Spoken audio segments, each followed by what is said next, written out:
Antibiotic-resistant bacteria is already a growing problem, but is the food we eat making it worse?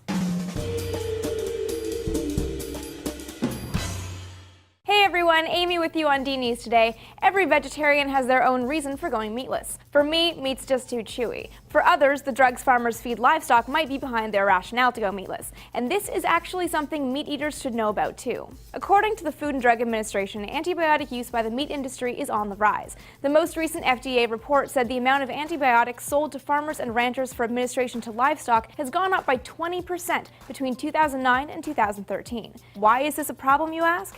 For the most part, human antibiotics are administered to animals that aren't sick. Livestock destined for your grocery store don't exactly live in spa-like conditions. These animals are often crammed together in cages or pens that aren't the cleanest, which means they can get sick and might not grow to a healthy size. It would make sense that improving living conditions would yield healthier, bigger animals, but that costs money, and drugs are a cheaper option. Human antibiotics added to animal food and water supplies can help them grow as much as 3% larger than they normally would, which is significant in an industry where the product is sold by the pound. And while this might be good news for farmers, it's pretty bad for the rest of us, particularly those among us who eat meat. Giving healthy animals antibiotics kills off weaker bacteria and creates a perfect environment for antibiotic-resistant bacteria to grow and thrive. Those bacteria travel to us, the consumers, directly in the meat or indirectly on the hands of workers who may be exposed to the antibiotic-resistant bacteria-rich meat. If you eat undercooked meat where those antibiotic-resistant bacteria are present, you could get sick with a bacteria that an antibiotic can't treat.